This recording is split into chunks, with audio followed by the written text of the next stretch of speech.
And if you need anything, we have lots of FIU representatives who really want to help out. They're here to be of service, and I'm here to be of service. And I want to welcome you, in the name of Bob Moses.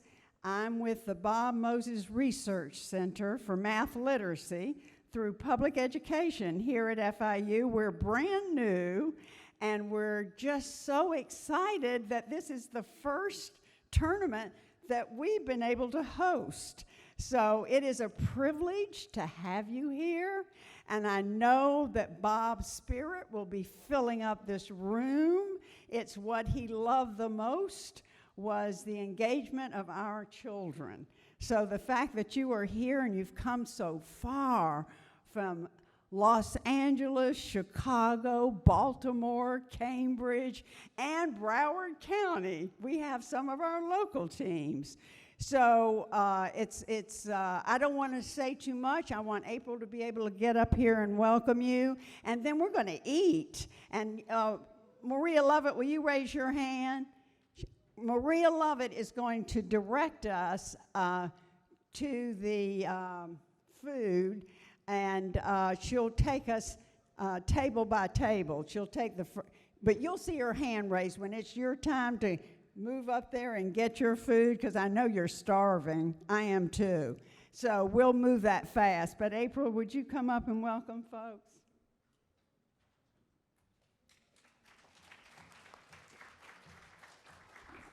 Good evening, everybody. Y'all look so great just to have traveled in so late.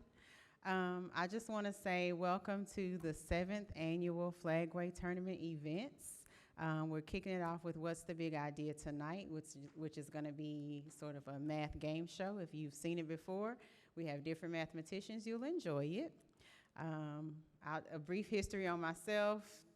20-something years ago, I was in your very shoes, in your very grade, doing YPP work. So I'm just going to say welcome again. Any of my coworkers have anything they want to add? If you're a YPP staff member and you're in the room, please stand up. So this is just a corner of the people. So I'll see you guys bright shining faces throughout the night and then early tomorrow morning.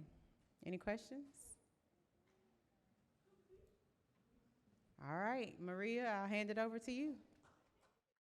All right, y'all ready? Y'all ready? Let's do it. Okay, so this event what we're about to do is called, y'all ready? This event is called What's the Big Idea Math Challenge. And the first time we did this, it was in, who was here for we did a virtual Flagway tournament. I think Trio, you guys were a part of that. Was that 2020? Yeah, it was 2020. So I think it was 2020, we did this online where we asked a few mathematicians to come online to present some ideas on Zoom. And the original idea for this event is to do it in person. So this is the second time that we've done this event. The first time we did it was on Pi Day. Does anyone remember when Pi Day is? When? Scream it. When? March 14th, 3.14. In Boston, it snowed on Pi Day. Well, it kind of snowed. We had to reschedule it, so we did it on March 23rd. So we didn't do Pi Day on Pi Day. We were the last group to actually celebrate Pi Day. But at last event, we had three presentations about circles. So this is the big idea about this event. We asked people who like to do math, like everyone here, to come to basically share a big idea in math. And today is going to be a special one. I'm going to be presenting one thing, and a colleague of mine, Daniel, is going to be presenting one thing. So the origin and like the heart of this program is there's not a lot of places, not a lot of spaces where brown children get to do math together. And they can also see, their elders, their near elders, also do those, math issues together as well. So this is a space where mathematicians of color, educators, and learners can, build community and talk about math. The reason why I asked everyone to have their phones is we're going to be using Kahoot. And so at the end of each presentation, they're going to be about 10 minutes long. There's only two. You're going to scan the QR code that will be on the screen, and you're going to answer 4 questions. And there's just questions to pique your curiosity, for us to understand if this presentation was cool or not. Hopefully, next time we do the National Flagway Tournament, one of you gets to do one of these presentations. While you are voting, there's going to be a math literacy worker running around with a microphone. And while we're voting, within like a 5-minute time span, 3 people from the audience can ask a question to the presenter. Cool? So as the presenter is presenting, just make sure that you're paying attention closely to the content, but also if there's anything you want to ask about math or even about school, because both of us, we're in a PhD program. So does that make sense? Is that clear? What we're going to do? We're going to listen to some math, ask some questions, you can critique, do whatever you wish. Cool? All right, so I'm going to invite Daniel up. He's going to be the first mathematician to present. And you have a clicker, right?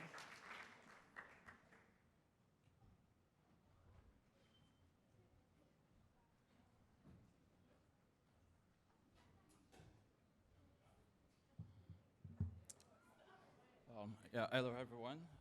My name is Daniel, and I welcome you all to today's Young People's Profession project. What's the big idea math challenge?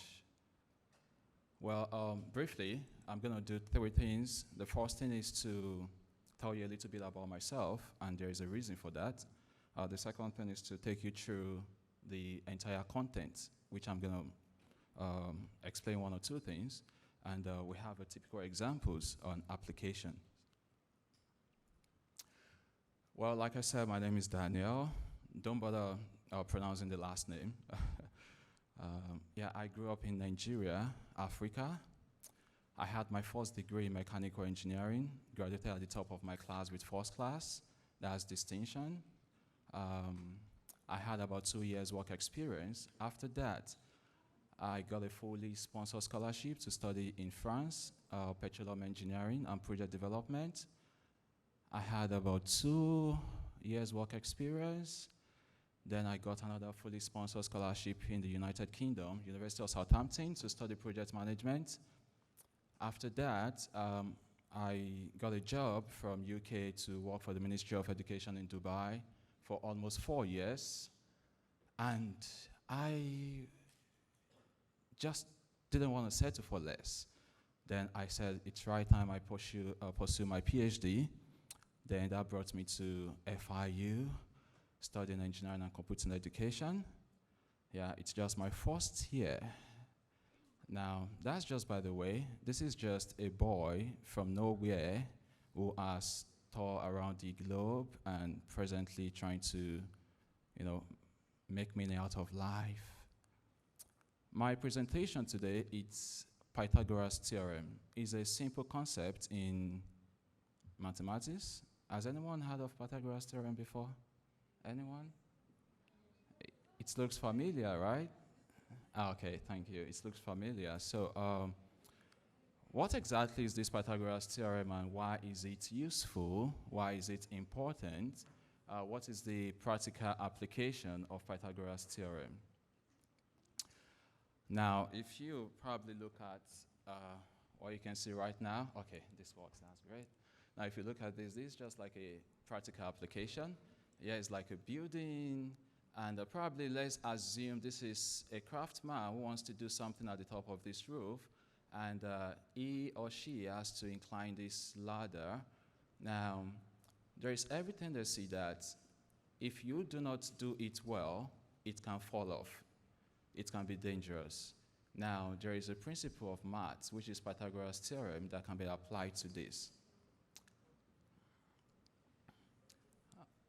Before coming up, someone said, oh, maths is hard. I don't want you to have that notion. It's very simple.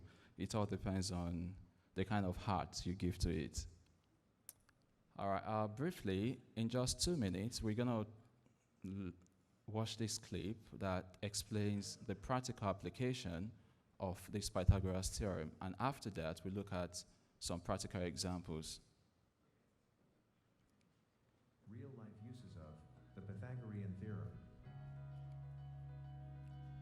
The Pythagorean theorem is a statement in geometry that shows the relationship between the lengths of the sides of a right triangle of a triangle with one 90-degree angle. The right triangle equation is a square plus b squared equals c squared.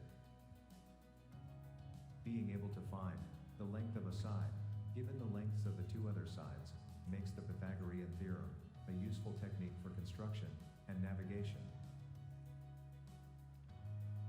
Architecture and construction. The Pythagorean theorem allows you to calculate the length of the diagonal connecting the two parallel lines.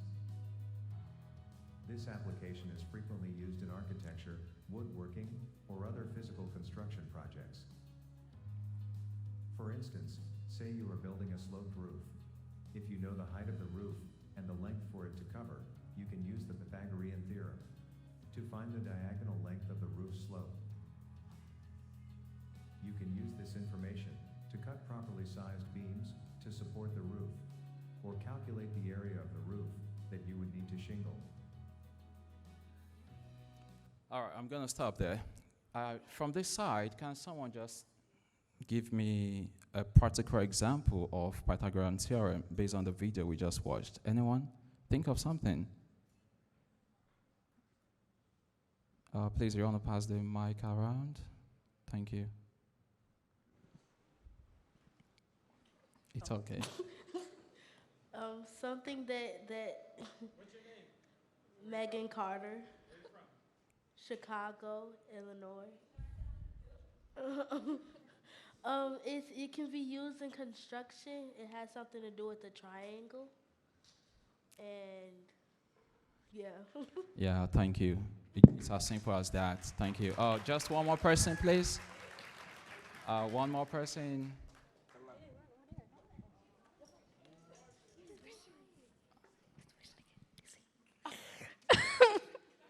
It's okay.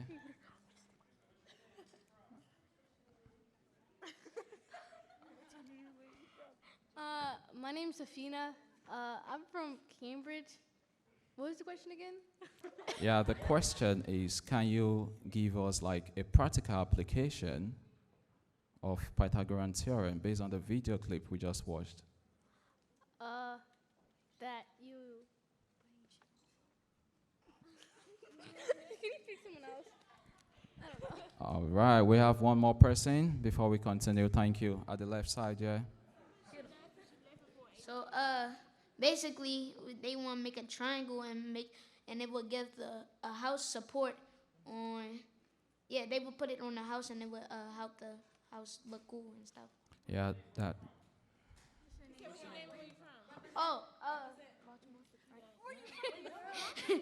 Oh, my name is Aiden Cotton and I'm from Baltimore and that's my team. That's brilliant. Thank you. Now, there is implication for this practical application of Pythagorean theorem. And that's what we're going to take a look at briefly. The basic thing is a triangle. But what kind of triangle? We call it a right triangle. Now, this is a right triangle. And what I've done here is to make a label to this triangle. We have the A, B, and C. How many sides does this triangle has? Anyone? Just any chorus answer, please. How many? Thank you very much. 3. So this triangle has 3 sides. And please take a look at something closely. This is line AC. and this is line BC. It's another line. Now, there is something that happens at these joints. We're going to look at that briefly. Now, this is a right triangle, like I said earlier. It can also be called orthogonal triangle. All right. Now, there is something I want us to break down a bit here. Please, I want you to listen attentively. I'm still going to ask you questions. From the three sides of this triangle, now this is BC. What kind of line is this? I mean, what name do we give to it? Anyone? Well, the general name is a line segment. Based on its posture, what do you call it? What kind of line? No. What's up in the side? What kind of line is this? It's very simple. It's just a vertical line. Okay. We're going to get there. We're going to get there. All right, just quickly. It's okay. Now, this is a vertical line. Now, if this is a vertical line, which one is horizontal line in this triangle? Anyone? AC. Thank you very much. So AC is a horizontal line. Now, we're going somewhere. Let's pay attention, please. Now, these two lines, when the two ends of a vertical line and an horizontal line meet, something happens, such as this. Something is formed, and that is an angle that is formed there. And it's called a right angle. And what is the value of a right angle? Someone from this middle. What's the value of a right angle? 90 degrees. Thank you. Okay. Thank you. What does the degrees means?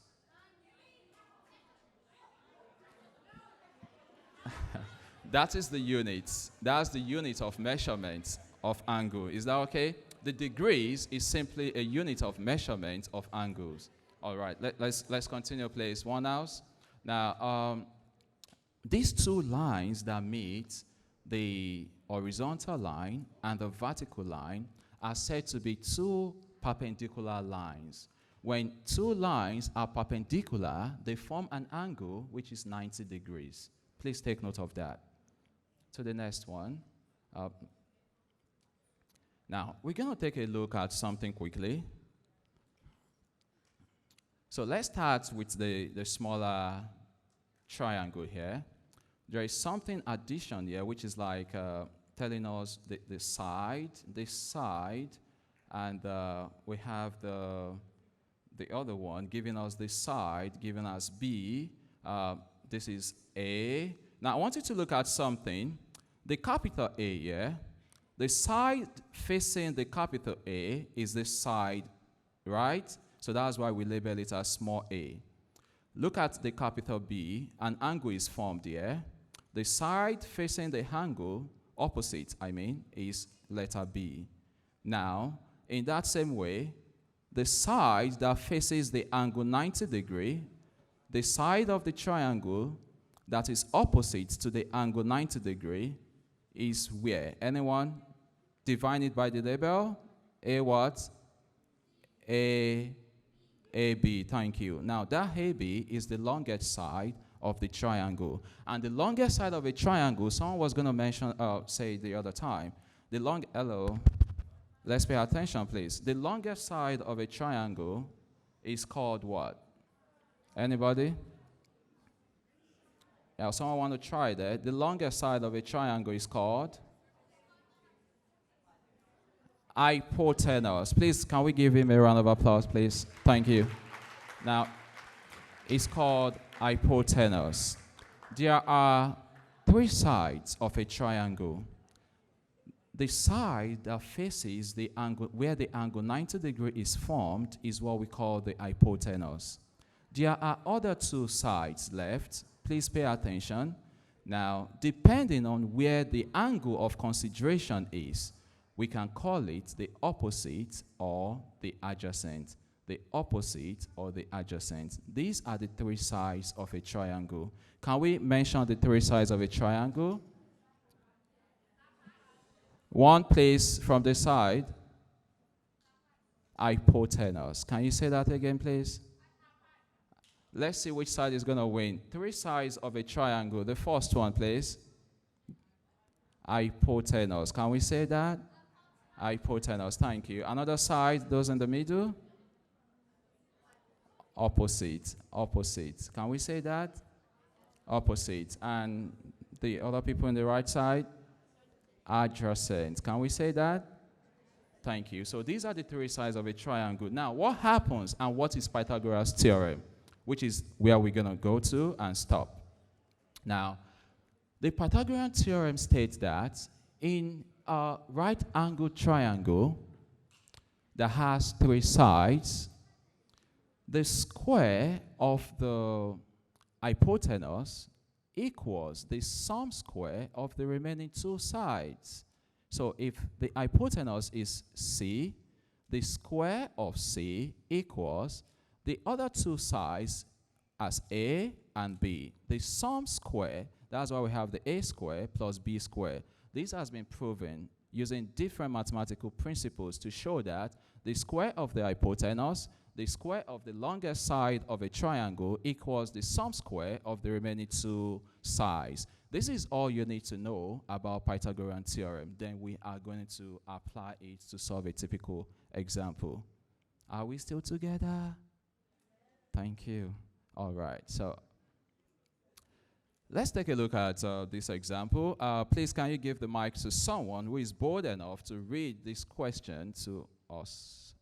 Someone new, someone who has not used the mic before? Thank you. Can you read the question to us, please? My name is Lila. Chicago. All right, let's go. What is the length of the diagonal of a rectangle floor tile of length 4 feet and width 3 feet? Thank you. Now, when we have a round of applause for her, please. Now, this is a practical application of Pythagorean theorem. Again, let's look at the problem. I mean the question. When you want to solve a math problem, you must understand what the question says. When you understand what the question says, then you begin to analyze. Now, what is the length? This is what we are looking for, right? What is the length? The length of a diagonal of a rectangular floor. A rectangular floor.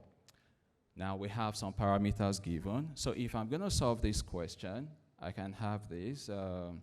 So paying attention to what we are looking for, the length. Paying attention to what is the main focus here, a rectangular floor.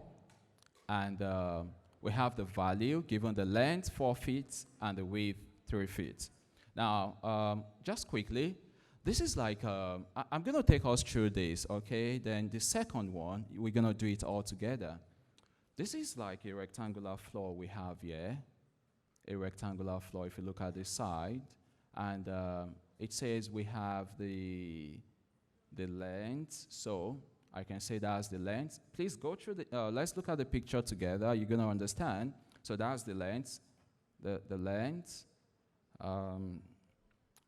And we have the width, which is this side. And we are looking for the length of the diagonal of a rectangular floor. So if you look at this, for an example, as an example, this is like the, let's say the width or the breadth, and this is like from this side to this side is like the length. And so we are looking for the diagonal, which moves from one end to this other end. That's what we're looking for, right? So now to the next thing. That's our C, for example. And since this is a right triangle, we can apply the Pythagoras theorem. Why do we apply Pythagoras theorem to solve this problem? Anybody? Why do we apply Pythagoras theorem to solve this problem? Hi, I'm B. I'm from Cambridge, and so the width and the length are equal to a right angle. So we know that the line going like that is the hypotenuse, right? Is that what Yeah. it's called? The hypotenuse of the triangle. Thank you. A round of applause for her, please. Thank you. One important property of a right triangle is that two sides must form a right angle. Two sides must form a right angle. Then the other sides that join the remaining, the two sides is the hypotenuse. So for us to solve this, just as I showed you earlier on, we do know by Pythagorean's theorem that the square of the hypotenuse is equal to the sum square of the remaining two sides, right? So just put in the values, then we can have c squared. I'm sorry, I'm finding it hard to see that.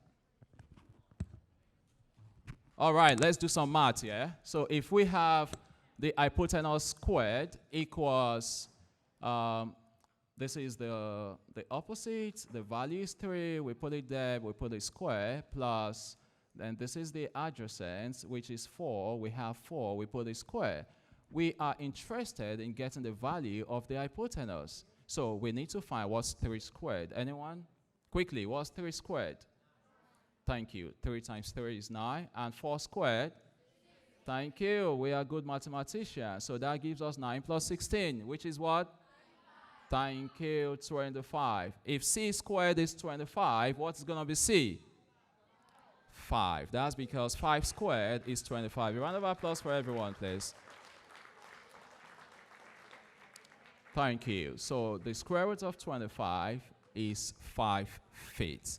Now, there is something else I want you to learn here. Please take a look up. Now, these values, which are the A, B, and C, which means the 3 sides of a triangle. One of the sides is 3, another side is 4. We've gotten the hypotenuse to be 5. When you have these type of numbers that fulfills this equation, they are called Pythagorean triple. They are called what? Pythagorean triple. Thank you. If time permits, do I still have time? All right. So I hope we've learned something today, and that's the application of Pythagorean theorem.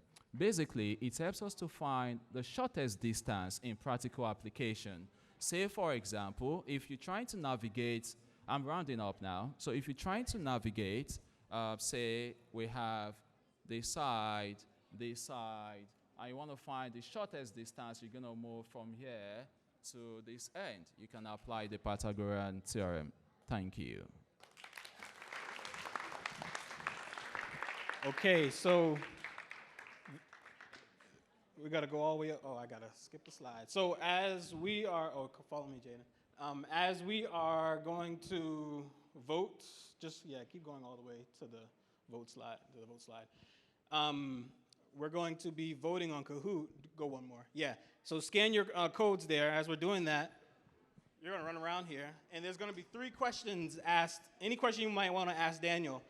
It can be anything. And Jaden is going to come to you, and he is going to let you ask your question. We're going to do this, 5 minutes.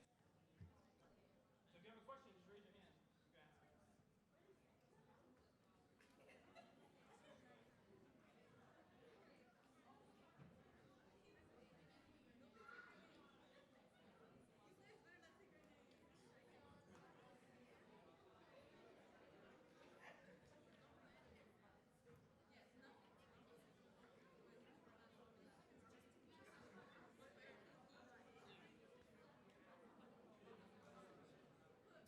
Any question? If you don't have a question, I can ask you a question.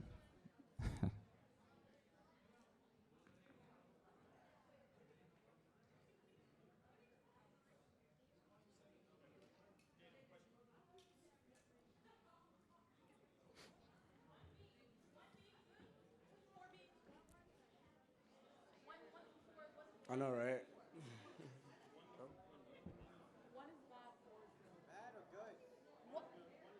One is bad, one is good. One is on red. One is bad. Hi, Daniel. How you doing? Good. I have a question. As someone from a different space, different country, what sort of adversities did you face trying to accomplish your goals and your dreams? And what message do you have for these young children who will be or most likely will be facing the same adversities one day? What's your name, please? Akeem. Keem, I'm also Nigerian. We'll talk. Okay. All right, Kim, thank you so much for the question. And honestly speaking, I can speak for 5 hours talking about this, but I'm just going to be brief, okay? The message I want to pass to each and every one of you is that dream big no matter what, and you do not have any excuse for not making it in life. I grew up in a ghetto. Ghetto is a place where so many atrocities happen, so many environmental things take place that people can achieve their dreams. Please, I want you to listen. If you don't mind, please try to pay attention. Now, this was the kind of environment I grew up from in Nigeria. And to add to that, my parents were illiterate. I mean, they didn't even go to college, not to even talk of high school. So I'm a first-generation student. I'm the last child of 5 children. But while growing up, I was intentional early enough in life to say I want to become someone great, to say I want to be the one that will change the narrative of my family. So because of that, every action and steps I take, I make sure it's purposeful. In high school, I was I don't know, in the United States we call it head boy or the senior prefect or something. I was like a student leader, the #1 student in a public funded school. And I remember we were going to write the final exam, like a national based exam. If you pass, you go to the university. And there was this scholarship that we're going to have if you do well. And so I put in all my efforts. Let me shock you a bit. Culturally, my school lacks some key subject teachers like maths and physics. I want to be an engineer, but my school, while I was in like grade 9 or grade 10, we didn't have like a maths teacher or a physics teacher. And what do? And my parents don't have money to send me to a tutorial center. Not like in the United States where we have opportunities around to achieve so many things. That wasn't the case back home. I remember I would save money, sell things in order to buy a textbook. And I have a grace. The grace is that when I read the content of the textbook, I understand. When I understand them, I go to school the next day and I explain to my colleagues. And this was how I built myself. I had one of the best results nationally, and people were really surprised, like, who had this result from this public school? So my result was seized. My result was withheld. That's awkward. It was withheld because they never believed that such results will come out from that kind of school, right? Fast forward, so 5 years later, the result was released. But without the result, I can't go to university. So the next year, I had to go write the same kind of exam again. I passed in flying colors, distinctions. Then I had admission. Initially, I wanted to study mathematics, but the way the setting is that I didn't get the admission, despite scoring good marks and the likes. So many things beyond your understanding. It takes someone, to really understand how things goes on in Nigeria.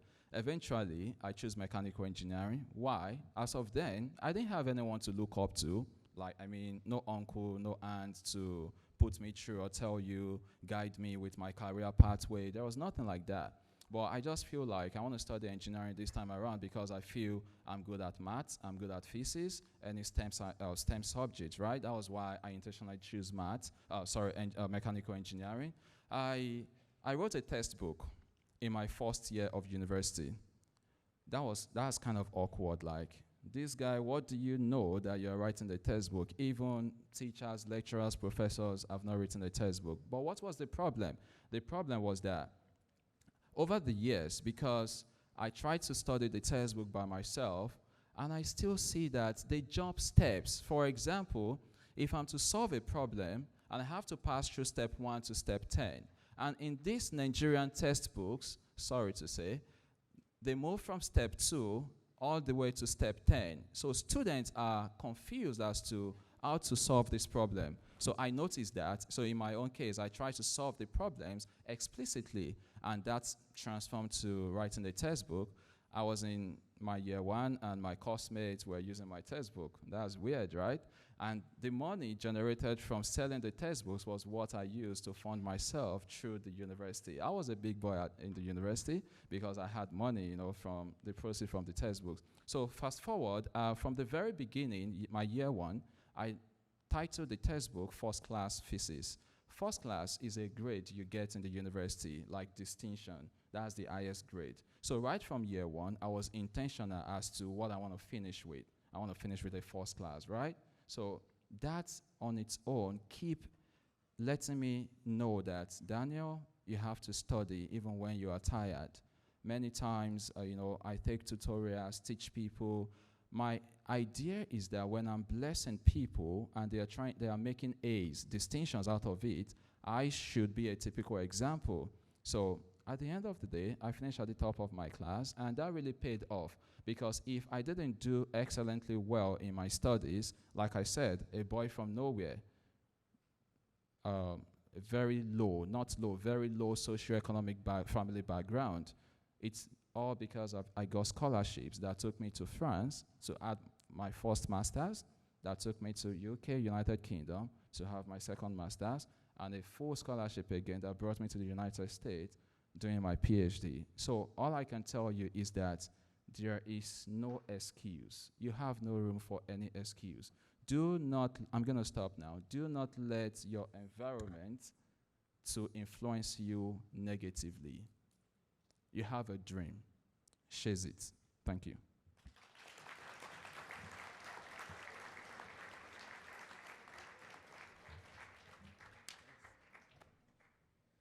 All right. So Pythagorean Theorem, all y'all should know about it. There's going to be a quiz tomorrow right before the Flagway Tournament. All right? You have a question? You don't have to. It's not required. All right, so I'm going to be, it's only going to be actually a little bit of math that you probably recognize, but what we're going to be talking about here is something that we all experience every day. Every day. So I'm Cliff Freeman. I work at the Young People's Project. I live in Boston. So some of the teams came from Cambridge, so I live near you. I worked at YPP since I was in the 10th grade. So who's in the 10th grade here? Anyone? Mostly around here. 10th grade. So I started at YPP when I was around your age. And I stayed at YPP all through high school and in college. Now I'm doing a PhD program at Boston University, studying more math and science and research, where all of you will be in how many years? 10 or so? Maybe? Some? 7? 3? But all of you are going to get PhDs because, it's important to do.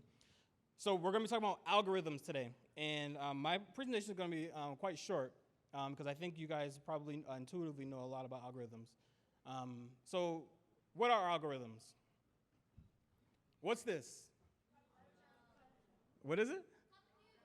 Cup of noodles. What did you say? Say it. Marucha? Just say it, say it. Food. So this is a cup of noodles, right? But what is it specifically? Specifically, a cup of noodles that's ready to eat, right? How did it get that way? You just put it in the microwave? Just put it in there without the water? The amount of time.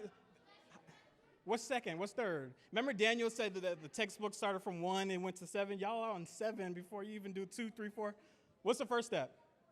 Go ahead. Take off the lid. That's what I had first. Well, okay. Actually, it was grab the noodles. So I had grab the noodles. So you grab it from either the pantry, or if you have it lower. Some people have it under their bed. What's the second thing? Put some water. How you gonna put the water if there's a lid? Did say something? We thought we opened. No, we didn't open it yet. Go ahead. What is it? Take the lid off. I think I got that. Yeah. Open the lid. That's the second one. Third. You gotta scream it. I can't hear you. Pour the water in. Do I got that? Fill a cup with water. I got that. Next one. Who I didn't hear from? I didn't hear from you. Go ahead. Warm it up. How? Put cup in microwave. What's next? Go ahead, yeah. Set the time. Set the timer for 3 minutes. Who does it for 4 minutes? You do it for 4 minutes. 5 minutes, they're gonna be all soft. Oh, whoops. I went. What's the last one thing do? Remove it from the microwave. And what's the last thing? You sure? Yeah. You gotta get the fork, or you can get a spoon. Some people eat with a spoon, and then you eat it. So what is this? A way. Hold on. Calm down. So what is this? Algorithm. No, it's just a couple noodles. You guys said it was a couple noodles. The process might be enough. So let's go to the next thing. So what's this? 40, a number. You sure? How sure? No. Maybe. It's just a number, right? But what if I add something to it? Let's make it a factor tree. Everybody knows factor trees, right? Y'all need practice because it's tomorrow's. So what's the first thing we got to do? You didn't say it. Let me hear you.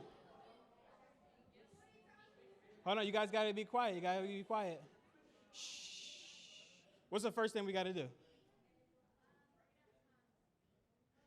So we could do that. So that's very interesting. And math is one of those things where an algorithm, you can have multiple algorithms for the same problem, right? You guys know this, right? You know how sometimes when you go to school and you get homework, you learn how to do the math a particular way at school, and then you go home and you ask your parents to help you out with it. They help you out with it. You go back to school and the parents, the teacher sends a note back and says, stop teaching the kid how to do it this way because they gotta learn the way you do it in school. So it's like there's different ways to do math, right? So on my way, tell me if I'm right with this. Would you guys say that's an appropriate first step? Huh? Yeah? So what would be the next thing we do from this part? I didn't hear from you. Yeah, scream. Divide 20. Factor 20. Am I doing this right? I didn't even check my math, so this is. What's the next thing? I didn't hear from you. Break down the 10. 5 and 2. All right, let's see. Did I do that right? 2 and 5. We finished? So we're not finished? Really? What'd I do? Oh, we ain't playing Flagway. We're just factoring it. You don't have to do algebra for them yet.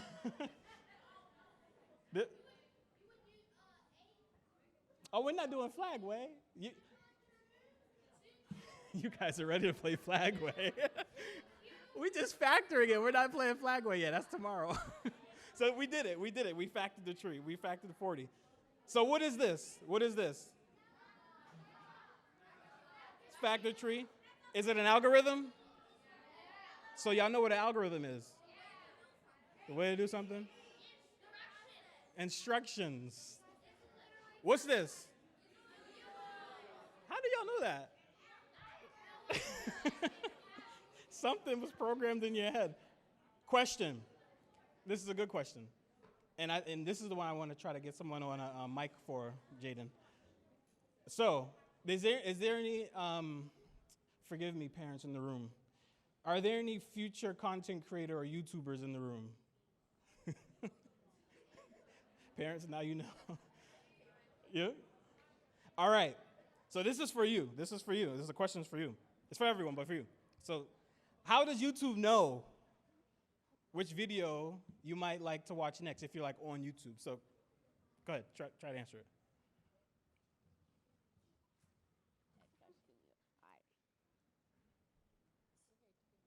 About what type of videos you watch? That's a part of it, yeah. That's a part of it. Anyone else have some other stuff? Go back there. They were in the black shirt. So if you like look up a certain like content of like a video, YouTube will put it in your recommendations for something similar. So if you look up things, then it'll put it into your recommendations? Okay, I like that. Let's do that one over there. By the videos you like and dislike and your search history. I like that. Let's do one more. Someone who haven't spoke. So like it uses like the types of videos I can't hear you. watch and like puts up like new videos that are similar to it in your like recommendations list. So things that are similar. So you guys basically, you guys know a lot about YouTube. You guys probably can run YouTube. All right. So I looked this up online and a little bit from my knowledge of how like search engine optimization and things like that works. So first, user activity. So someone said this. It's like the things you watch, the likes that you like, you can dislike. Every time Cocoa Melon comes on my feed, what do you guys think I do? Like it or dislike it? Like it, yeah, like Cocoa Melon's nice. Second thing, a part of the YouTube algorithm, you might hear that. So similar videos, some people said this. So some of the content that's in the video, the title of the video, what might be in the description, and the tags that might be used. So that's another part of the YouTube algorithm. Third thing is video engagement. So this is like, on the bottom of the YouTube screen where it says how many likes. So it's like, some songs have millions of likes, some don't. Some have zero. If you have a YouTube, you just started, you probably got like 4 views and 3 subscribers. So video quality, so that's like if the video is shot in high definition and it looks like it's really good. The length of the video, and when people come to your video, if people are staying on the video for a long period of time. And then I think there's one more after this. Trends, so like if you're doing, what's like the next best dance on TikTok? Someone do it. Oh, y'all don't know what TikTok is now, huh? Y'all don't watch TikTok? What's the next best dance? Someone do it. Go ahead, do it. You don't got to raise your hand, do it. Yeah, do it. What is it? What is it? You want to come here and do it?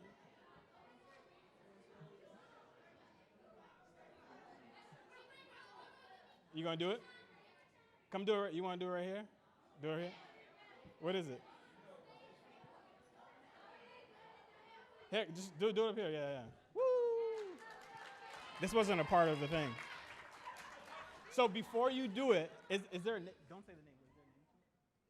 No, this is how Baltimore do it. Okay, so this is a Baltimore. Okay, all right. So do the thing. I don't know what it is. All right, y'all want to play a song with it or like? What's the song? It's like on TikTok. Oh. Yes, bro, we can't just dance with no Somebody go on TikTok. You just gotta do it.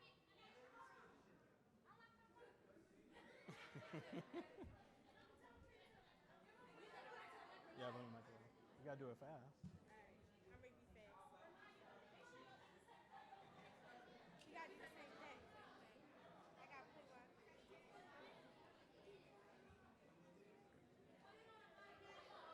All right, hold on. I gotta get this out. Talking. I got. Hold on. I got. Y'all wasn't ready. I don't want it to have no cuss words in it. It's okay. It's okay? All right, then it should be okay. Oh, I got Sam. Okay. She was looking for a clean version, but I think since she didn't know, we're just gonna play what it is. I don't know yet. But in Baltimore, if this sound comes on, which one is it? Right here. This one? All right. But in Baltimore, they said this is how this is popping in Baltimore. So like, on TikTok, if this sound is played, most likely in their feeds on TikTok, more sounds like this will come up. So you said it was this one, right?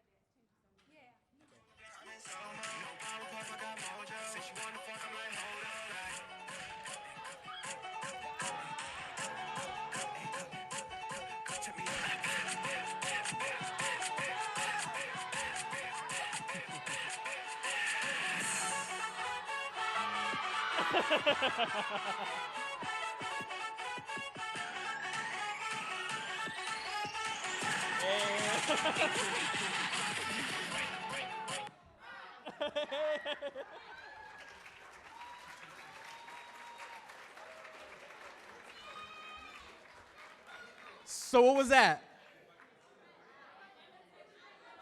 What was that? It was a dance, but what also was it? It was trending. What also was it? An algorithm. It kind of was it. Would you guys say the dance, like the moves, was an algorithm? Yeah, the steps, like I ain't even going to try to do it, but if she did it again, it'd probably be the same way, right? So it's like some steps to it. I think you guys know what algorithm are. You got a question? Do you? You don't have a question, do you? No. And the last thing I think, so it was personalization. So this is like your subscribers. So I think is it the For You page or the Friends page? TikTok sort of has it already set for you. So like all your friends will appear on one thing. But in YouTube, when you're on YouTube, based on whoever your subscribers are, they'll show whose videos, whatever videos they have. Algorithms. So there are good algorithms and there are bad algorithms. Can you think of, so has anyone ever seen this before?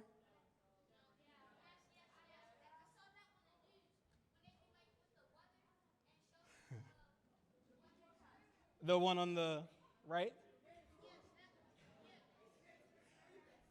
Yeah. My left, your right? So these two,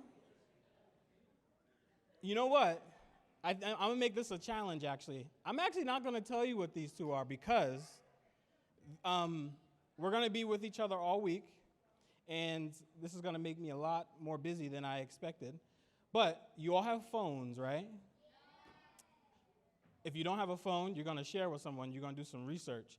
So like I told you, I'm in a PhD program. All we do basically every day is we research. The Baltimore Algebra Project, you guys are learning to be researchers, right? Some of the young people in Greater Boston, you did Fundy tablets last summer. You'll do it again this summer. Learning how to research the things that you do.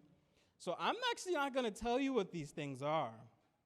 I'm going to ask you to take a picture of one of the screens, and throughout the weekend, I want you to come up to me and tell me about the things you learned about these keywords here. So caste and education, and predictive policing. And I want you to try to find what the algorithm is within these, sort of areas of knowledge and bodies of, work. And tell me, do you think it's a bad algorithm, or can algorithms be bad? Can they do evil? Can they do harm? Yes, they can, you think? Yeah. They can do both. I also agree.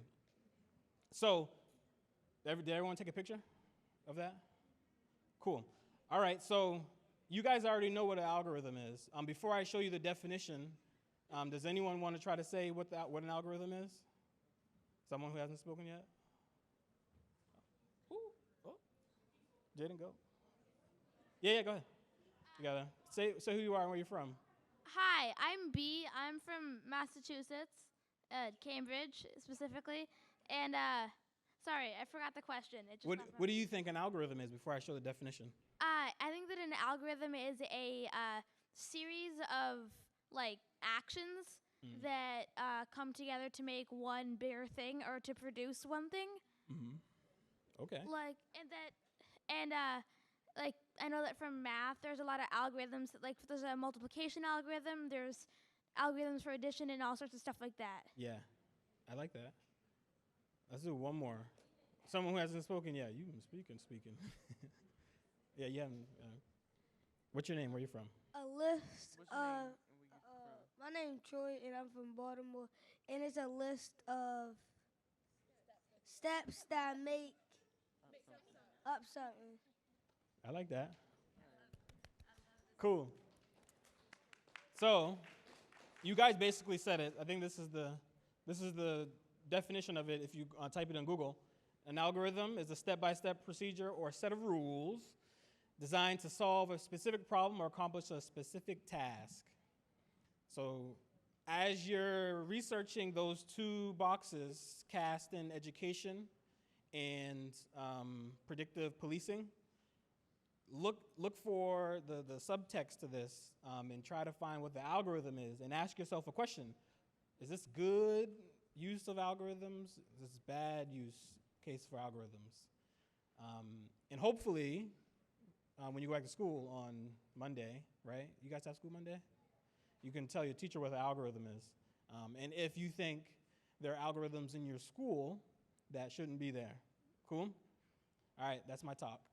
You can vote for me now. Oh, I'm actually the last thing before you and the buses. Where's Charlene? So yeah, you guys vote for me. You can ask me questions too while you guys do some voting. Huh? Oh.